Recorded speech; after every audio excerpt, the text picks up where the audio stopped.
दोस्तों नमस्कार, आप सभी का स्वागत है आज के इस वीडियो में। इस वीडियो में बात करेंगे हिंदी साहित्य से 35 इंपॉर्टेंट क्वेश्चंस। कॉपी पेन लेकर के बैठे 1 से 35 तक आप नंबरिंग कर लें, ये अच्छा तरीका है। आपको सारे क्वेश्चन याद हो जाएंगे ऐसे, मतलब लाइन से 1 2 3 4 5 6 7 8 35 तक नंबरिंग कर लें, ठीक है। और फिर आप क्या करें, इस वीडियो को देखें और चेक करें कि 35 क्वेश्चन में आपके गलत कितने हो रहे हैं, क्योंकि इस वीडियो में आपके बहुत ज्यादा प्रश्न गलत होने वाले हैं। 35 में आप 20 से ज्यादा सही नहीं कर पाएंगे। तो इसके लिए हमने क्या किया है, इस वीडियो में एक टेस्ट भी रखा है। मतलब पहले आपको 35 क्वेश्चन व्याख्या के साथ कराए जाएंगे। पहली बार में जो क्वेश्चन आपके गलत हो रहे हैं वो दोबारा आपको रिवीजन कराया जाएगा, ताकि जो आप पहली बार में भूल रहे थे, क्वेश्चन गलत कर रहे थे, वो आपको याद हो जाए। तो चलिए शुरू करते हैं। वीडियो बहुत ही इंटरेस्टिंग है। अभी से आप लाइक कर दीजिए, क्योंकि आप भावनाओं में खो जाते हैं, लाइक करना भूल जाते हैं। शुरू करते हैं। उससे पहले एक छोटा सा मोटिवेशन आप सबके लिए, और हाँ, इसका क्वालिटी वाला पीडीएफ भी आपको टेलीग्राम ग्रुप में मिल जाएगा। टेलीग्राम ग्रुप को ज्वाइन कर लीजिएगा, जिसका लिंक नीचे कमेंट में, पहले कमेंट में मिलेगा। वहां से आप उस टेलीग्राम ग्रुप को ज्वाइन कर लीजिए, ताकि इसका फ्री पीडीएफ आपको मिल जाए।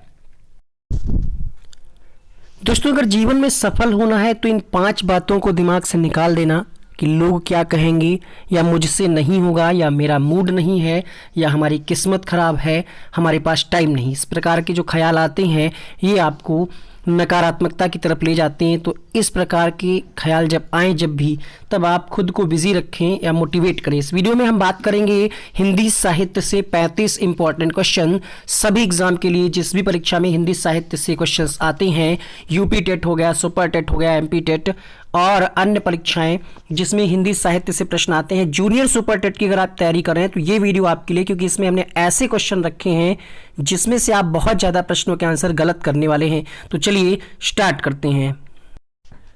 उससे पहले एक छोटी सी अपडेट आप सबके लिए। यहाँ पे सुपर टेट जूनियर के लिए फ्री टेस्ट सीरीज चलाई जा रही है अनअकैडमी के लर्निंग ऐप पे, जिसका लिंक आपको नीचे डिस्क्रिप्शन बॉक्स में मिल जाएगा। रोज दोपहर 12 बजे इस टेस्ट को आप दे सकते हैं, चेक कर सकते हैं अपनी तैयारी को। बिल्कुल फ्री है, कोई चार्ज नहीं है। और हमारी फ्री क्लासेज को अनलॉक करने के लिए आप हमारा रेफरल कोड लगाएंगे, वन डे एग्जाम स्टडी, क्योंकि फ्री क्लासेज भी अनअकैडमी बहुत सारी फ्री क्लासेज प्रोवाइड करा रहा है, तो जरूर आप इनका लाभ लें। सीटेट के लिए कंप्लीट बैच कोर्स स्टार्ट हो रहा है 8 तारीख से। इंडिया के टॉप एजुकेटर्स के द्वारा हर सब्जेक्ट को डिटेल से पढ़ाया जाएगा। इसके अलावा रीट लेवल 1 लेवल 2 का batch course, super TET primary का बैच कोर्स, केवीएस DSSB के बैच कोर्स, 1 सब्सक्रिप्शन में आपको सारी क्लासेस मिल जाएंगी। कोर्स लेने से पहले ध्यान रखें, कोड लगाएं हमारा वन डे एग्जाम स्टडी, ताकि आपको 10% का डिस्काउंट मिल सके। क्वेश्चन नंबर 1 है आज की इस क्लास का। आवारा मसीहा जीवन में किसका जीवन चरित्र है? बंकिम चंद्र चटर्जी, भगत सिंह, शरत चंद्र चट्टोपाध्याय या फिर जैनेंद्र। प्रश्न पूछा जा रहा है, आवारा मसीहा जो जीवनी है, इसमें किसके जीवन के बारे में वर्णन किया गया है? तो यहाँ पे आंसर होगा पहले प्रश्न का आपका शरत चंद्र चट्टोपाध्याय, अर्थात ऑप्शन नंबर सी सही होगा। एक प्रश्न यहाँ पे आपसे और बन सकता है, वो क्या कि आवारा मसीहा जो है ये किसने लिखी है, किसका जीवन चरित्र है? तो आपने बता दिया शरत चंद्र चट्टोपाध्याय, लेकिन अगर ये पूछे आपसे किसकी है, किसने लिखा है इसको, तो विष्णु प्रभाकर नाम था। ठीक है, ध्यान रखिएगा। दूसरा प्रश्न आपके सामने है, चंदायन के रचयिता कौन है? मलिक मोहम्मद जायसी, कुतुबन, मंझन या फिर मुल्ला दाऊद। प्रश्न संख्या 2 आपके सामने, चंदायन के रचयिता हैं मुल्ला दाऊद। आंसर होगा यहाँ पे ऑप्शन नंबर डी। तीसरा प्रश्न देखिएगा, पृथ्वीराज रासो के रचनाकार कौन है? चंद बरदाई, अमीर खुसरो, नरपति नाल या फिर जगनिक। तीसरा प्रश्न आपके सामने, तो पृथ्वीराज रासो के जो रचनाकार हैं वो हैं चंद बरदाई। ऑप्शन नंबर ए इसका सही जवाब होगा। प्रश्न संख्या 4 देखिएगा, सूरदास की रचना नहीं है? सूरसागर, सूर सारावली, प्रेम वाटिका, साहित्य लहरी। प्रश्न संख्या 4 आपके सामने, तो यहाँ पे प्रेम वाटिका जो है, प्रेम वाटिका ये सूरसागर की रचना नहीं है। अब सवाल बनेगा कि प्रेम वाटिका किसकी है? तो प्रेम वाटिका रसखान की रचना है। साथ ही साथ इस वीडियो का आपका बढ़िया सा पीडीएफ आंसर की के साथ टेलीग्राम ग्रुप में मिल जाएगा, जिसका लिंक आपको नीचे डिस्क्रिप्शन बॉक्स में कमेंट सेक्शन में मिल जाएगा, जरूर चेक करें। प्रश्न संख्या 5 देखिएगा, कौन से कवि जो है इसमें से वो राम भक्ति से संबंधित नहीं है? तुलसीदास, नाभादास, ईश्वरदास या फिर रसखान। क्वेश्चन नंबर 5 आपके सामने सही जवाब होगा रसखान, क्योंकि रसखान जो है ये कृष्ण भक्ति से संबंधित थे, इसलिए इसका ऑप्शन नंबर डी सही होगा। हिंदी का पहला दैनिक समाचार पत्र कौन सा है? 99% इस प्रश्न का उत्तर गलत करने वाले हैं लोग। क्वेश्चन नंबर 6 सही जवाब होगा यहाँ पे समाचार सुधा वर्षण। आप जान करके चौंक गए होंगे क्योंकि आपने प्रश्न को ठीक से नहीं पढ़ा। पूछा जा रहा है दैनिक समाचार पत्र। अगर आपका उत्तर उदंड मार्तंड था तो आप गलत हैं, क्योंकि उदंड मार्तंड जो है वो साप्ताहिक प्रकाशित होने वाला पहला समाचार पत्र था। समाचार सुधा वर्षण ये दैनिक समाचार पत्र है। आंसर बिल्कुल भी गलत नहीं है। यकीन ना हो तो आप गूगल पे या किसी भी अच्छी किताब में देख सकते हैं। अगर आपसे प्रश्न पूछे कि इसका संपादन किसने किया तो श्याम सुंदर सेन ने, श्याम सुंदर दास नहीं, श्याम सुंदर सेन ने समाचार सुधा वर्षण का प्रकाशन कलकत्ता से किया। ठीक है, ये हिंदी और बांग्ला भाषा में छपता था। आगे बढ़ते हैं प्रश्न संख्या 7 के लिए। हिंदी गद्य के प्रतिष्ठापक माने जाते हैं मैथिली शरण गुप्त, आचार्य महावीर प्रसाद द्विवेदी, सुमित्रा नंदन पंत या फिर बाल कृष्ण भट्ट। प्रश्न संख्या 7 आपके सामने। आंसर होगा यहाँ पे क्वेश्चन नंबर 7 के लिए। बहुत बढ़िया, लोग यहाँ पे आंसर कर रहे हैं, बिल्कुल सही है, आचार्य महावीर प्रसाद द्विवेदी। क्वेश्चन नंबर 8 देखिएगा, सेवा सदन उपन्यास के लेखक कौन है? जैनेन्द्र, मुंशी प्रेमचंद आज्ञे या फिर इलाचंद जोशी। सेवा सदन उपन्यास जो है ये किसका है? तो ये है मुंशी प्रेमचंद जी का। ऑप्शन नंबर बी यहाँ पे सही होगा। क्वेश्चन नंबर 9 देखिएगा, प्रश्न संख्या 9 आपके सामने। शिवराज भूषण नामक ग्रंथ के रचनाकार कौन है? तो शिवराज भूषण क्वेश्चन में ही आंसर छिपा हुआ है। आंसर होगा यहाँ पे भूषण। प्रश्न संख्या 10 देखिएगा, हालावाद का जनक किसे माना जाता है? रामधारी सिंह दिनकर को, श्रीधर पाठक को, महादेवी वर्मा को, हरिवंश राय बच्चन को। क्वेश्चन नंबर 10 आपके सामने। तो हालावाद का जनक जो है ये माना जाता है हरिवंश राय बच्चन को, और हालावादी कवियों को निराशावादी कवि भी कहा जाता है। हरिवंश राय बच्चन जो है ये इसके जनक माने जाते हैं। हरिवंश राय बच्चन को छई रोमांस का कवि भी कहा जाता है। चलिए अगला प्रश्न देखिएगा। वीडियो अगर आपने अभी तक देख लिया है, पसंद आया और 10 क्वेश्चन अभी हमने करा दिए तो वीडियो को लाइक जरूर करें, अपने दोस्तों तक शेयर करें जो भी तैयारी कर रहे हैं किसी भी ऐसे एग्जाम की जिसमें हिंदी से क्वेश्चन आते हैं, हिंदी साहित्य से प्रश्न आते हैं, चाहे वो RO ARO हो, UPSI हो, यूपी टेट हो, सुपर टेट जूनियर हो या प्राइमरी हो। प्रश्न संख्या 11 आपने पढ़ लिया होगा। आंसर होगा यहाँ पे सिद्ध कवि। अगर आपसे पूछ ले कि प्रथम सिद्ध कवि कौन थे तो सरहपा नाम आता है, यहाँ पे ध्यान रखिएगा। अगला प्रश्न देखिएगा, क्वेश्चन नंबर 12 आपके सामने है। क्वेश्चन नंबर 12 क्या पूछ रहा है? गुरु नानक का जन्म हुआ था ननकाना, अलवर, जयपुर, इलाहाबाद। तो गुरु नानक का जन्म हुआ था ननकाना में, जो कि कहाँ है? पाकिस्तान में है। मृत्यु कहाँ हुई थी अगर आपसे पूछे तो मृत्यु हुई थी करतारपुर में। अगला प्रश्न देखिएगा, प्रश्न संख्या 13 आपके सामने। नगेंद्र के अनुसार प्रथम सूफी काव्य रचना कौन सी थी? नगेंद्र के अनुसार प्रथम सूफी काव्य रचना कौन सी थी? प्रश्न संख्या 13 आपके सामने। सही जवाब होगा हंसावली, यहाँ पे ऑप्शन नंबर ए के साथ। सुंदर विलास किसका ग्रंथ है? सुंदर विलास किसका ग्रंथ है? प्रश्न संख्या 14। आंसर करिएगा। एक कॉपी पेन लेकर के बैठें और 1 से 35 तक के जितने भी क्वेश्चंस वीडियो में कराया जाए उनका आप नंबरिंग लिख लें, फिर बाद में आप आंसर करें ताकि आपको पता चले कि कितने आपके गलत हुए हैं। सुंदर विलास जो है ये सुंदर दास जी का ग्रंथ है। प्रश्न संख्या 15 देखिएगा, निम्नलिखित में से कौन अष्टछाप के कवि नहीं है? ऑप्शन है नाभादास, नंददास, सूरदास, चीत स्वामी। 15वां प्रश्न आपके सामने, उत्तर होगा नाभादास। अब सवाल उठता है कि अष्टछाप में कौन कौन से कवि आते हैं? तो कुंभन दास, सूरदास, कृष्णदास, परमानंद दास, गोविंद स्वामी, चीत स्वामी, नंददास और चतुर्भुज दास, ये 8 कवि आते हैं। नाभादास इसके अंतर्गत नहीं आते। कुंभन दास के गुरु कौन है? वल्लभाचार्य, रामानंद, कबीरनाथ, विठलनाथ। कुंभन दास के गुरु कौन है? आंसर होगा यहाँ पे वल्लभाचार्य, ऑप्शन नंबर ए के साथ। क्वेश्चन नंबर 17 देखिएगा, प्रश्न संख्या 17 देखिए, भरत मिलाप के रचनाकार कौन है? ईश्वर दास, नरोत्तम दास, विष्णु दास या फिर नंददास। यहाँ पे ईश्वर दास कर लीजिएगा। क्वेश्चन नंबर 17 आपके सामने। तो भरत मिलाप के रचनाकार हैं ईश्वर दास। अगला प्रश्न देखिएगा, बंगला भाषा में रचित रामकथा का नाम क्या है? कृतिवास रामायण, रंग रामायण, भास्कर रामायण, आध्यात्म रामायण। 18वां सवाल आपके सामने। सही जवाब होगा कृतिवास रामायण, अर्थात इसका ऑप्शन नंबर ए सही होगा। अगला प्रश्न देखिएगा, क्वेश्चन नंबर 19। वीडियो को आप ज़्यादा से ज़्यादा लोगों तक पहुंचाएं। आप कमेंट करके हमें बताएं कि ये वीडियो आपको कैसा लगा। ऐसे क्वेश्चन आपने इससे पहले कभी पढ़े थे या नहीं? श्रृंगार रस के घोर विरोधी कौन से संत कवि थे? कबीरदास, मलूकदास, रैदास, सुंदरदास। क्वेश्चन नंबर 19 आपके सामने सही जवाब होगा यहाँ पे सुंदरदास जो हैं ये श्रृंगार रस को पसंद नहीं करते थे। इन्होंने श्रृंगार रस में कोई कविताएं नहीं लिखी, कोई रचनाएं नहीं लिखी। अगला प्रश्न देखिएगा, क्वेश्चन नंबर 20 आपके सामने, संत काव्य का प्रधान रस कौन सा है? संत काव्य का प्रधान रस कौन सा है? संत कवियों में कौन कौन आ जाते हैं? कबीरदास, रैदास, हरिदास, सुंदरदास।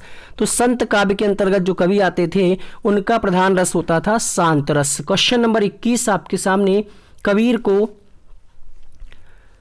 को वाणी का डिटेक्टर कहने वाले आलोचक कौन थे? हजारी प्रसाद द्विवेदी, रामचंद्र शुक्ल या फिर नगेंद्र या फिर राम कुमार वर्मा।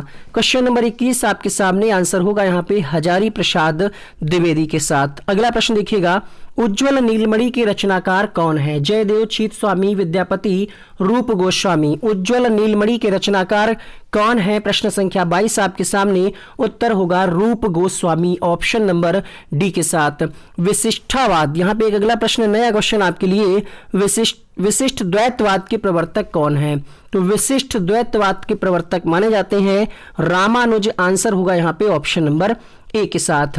क्वेश्चन नंबर 24 देखिएगा, बीसल देव राव के रचनाकार कौन है? नरपतिनाल, जगनिक, कुशल लाभ, चंद्रवरदेव। कुछ लोग कहेंगे सर बहुत फास्ट पढ़ा रहे हैं, तो अगर आप इतनी जल्दी इन प्रश्नों का आंसर नहीं कर पाएंगे तो फिर पेपर में आप काफ़ी पीछे रह जाएंगे। उसका कारण है 150 क्वेश्चन होते हैं, आपको बहुत ही कम समय में क्वेश्चंस को करना होता है, क्योंकि आपको मैथ और रीजनिंग और अदर सब्जेक्ट के लिए टाइम बचाना है। इसलिए आप जो आसान क्वेश्चन, कहने का मतलब है अगर आपके सामने 4 ऑप्शन आ रहा है, जो आपको आता होगा वो आप तुरंत ही पहचान पाएंगे। नरपतिनाल जो है बीसल देव रासो के रचनाकार हैं। हिंदी का प्रथम दैनिक समाचार पत्र सुधा वर्षण के संपादक कौन थे? अभी अभी हमने इसी वीडियो में आपको पढ़ाया है, तो इसका उत्तर आप सभी लोग कमेंट सेक्शन में जरूर लिखेंगे। हर एक बच्चे का कमेंट चाहिए। कमेंट करने में क्यों आप लोग वो करते हैं, कमेंट जरूर किया करें, लिखेंगे तो चीजें याद रहेंगी। सूरदास के गुरु का क्या नाम था? वल्लभाचार्य, रामानुज, रामानंद, नरहरिदास। क्वेश्चन नंबर 26 आपके सामने, आंसर होगा यहाँ पे सूरदास के गुरु का नाम था वल्लभाचार्य, इसलिए इसका ऑप्शन नंबर ए सही होगा। प्रश्न संख्या 27 देखिएगा, पृथ्वीराज रासो के रचनाकार कौन है? प्रश्न रिपीट हुआ यहाँ पे। क्वेश्चन नंबर 27 आपके सामने, तो पृथ्वीराज रासो के रचनाकार कौन है? चंद बरदाई, अर्थात इस प्रश्न का ऑप्शन नंबर ए सही होगा। ये प्रश्न आप कक्षा 8, 9 तो नहीं, लेकिन कक्षा 10 से जरूर पढ़ते आ रहे होंगे। हाई स्कूल में ये आपको बहुत रटाया गया होगा। क्वेश्चन नंबर 28 देखिएगा, चतुर्भुज दास के गुरु का क्या नाम था? विट्ठलनाथ, वल्लभाचार्य, रामानंद, कबीर। क्वेश्चन नंबर 28 आपके सामने, आंसर होगा चतुर्भुज दास के गुरु का नाम था विट्ठलनाथ, इसलिए इसका पहला ऑप्शन सही होगा। आगे बढ़ते हैं अगले प्रश्न के लिए। इसका आंसर आपने टिक कर लिया होगा, पहला सही है, विट्ठलनाथ के साथ जाएगा। देखिए डीमोटिवेट नहीं होना है, अगर उत्तर गलत हुए इसका मतलब है ये वीडियो आपके लिए काफी इंपॉर्टेंट था, आपको मिल जाना चाहिए था, तभी तो आपको मिला है। गलत हुए मतलब आप नया सीख रहे है ना, तभी तो आप वीडियो देख रहे हैं। तो आप गलत हो रहा है तो डीमोटिवेट नहीं होना है। संदेश रासक के रचयिता कौन है? अब्दुल रहमान, पहला ऑप्शन सही होगा। महापुराण के रचयिता कौन है? पुष्पदंत, मेरुतुंग, हेमचंद्र या फिर धनपाल। क्वेश्चन नंबर 30 आपके सामने, महापुराण के रचयिता हैं कौन? पुष्पदंत, इसलिए इसका ऑप्शन नंबर ए सही होगा। आगे बढ़ते हैं क्वेश्चन नंबर 31 के लिए। साहित्य का इतिहास दर्शन के लेखक कौन है? साहित्य का इतिहास दर्शन के लेखक कौन है? रामचंद्र शुक्ल, रामविलास शर्मा, नलिन विलोचन शर्मा या फिर हजारी प्रसाद द्विवेदी। एकदम नया क्वेश्चन, आंसर होगा यहाँ पे नलिन विलोचन शर्मा। नया आपके लिए है, बहुत सारे लोग पढ़े होंगे, सबके लिए तो नहीं हो सकता, बट आप खुद ही बताएंगे इसका लेवल क्या रहा, कितने आपके सही हुए हैं। क्वेश्चन नंबर 32 आपके सामने, हिंदी खड़ी बोली का प्रथम कवि कौन माना जाता है? क्वेश्चन नंबर 32 आपके सामने, ऑप्शन में है अमीर खुसरो, निराला, भारतेंद्र या फिर मुल्ला दाऊद। आंसर होगा यहाँ पे अमीर खुसरो को हिंदी खड़ी बोली का पहला कवि माना जाता है। ढोला मारू रा दूहा के लेखक कौन है? बहुत ही अच्छा प्रश्न है ये वाला, और बहुत ही मजेदार ये प्रेम कथा है। अगर आपसे पूछ ले कि ढोला मारू रा दूहा क्या है, तो ये एक प्रेम कथा है। ठीक है, ढोला मारूरा दोहा क्या है? एक प्रेम कथा है, और इसको आप YouTube पे या कहीं पे सर्च करेंगे तो आपको मिल जाएगा।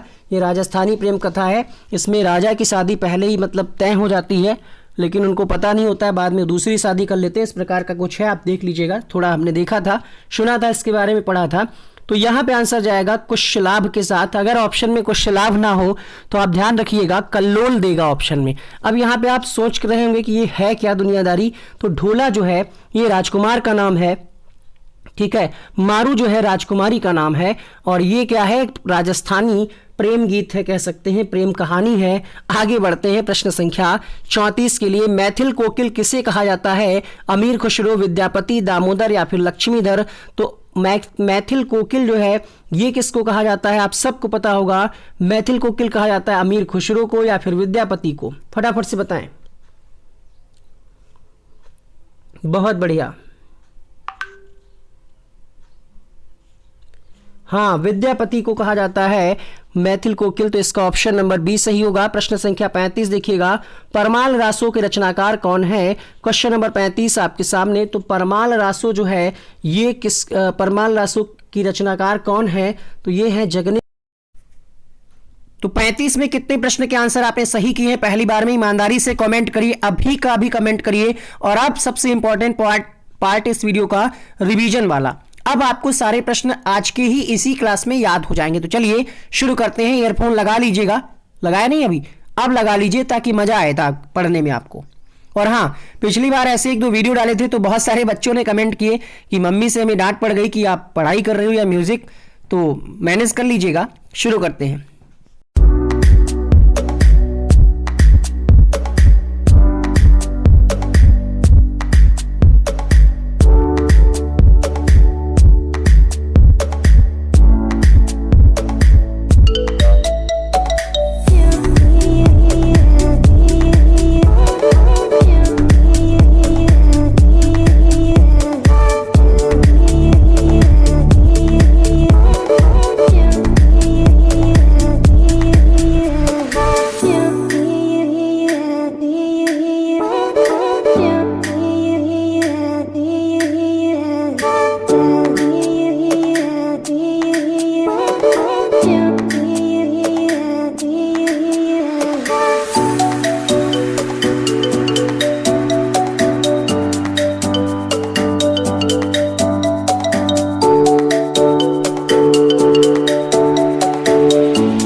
Yeah.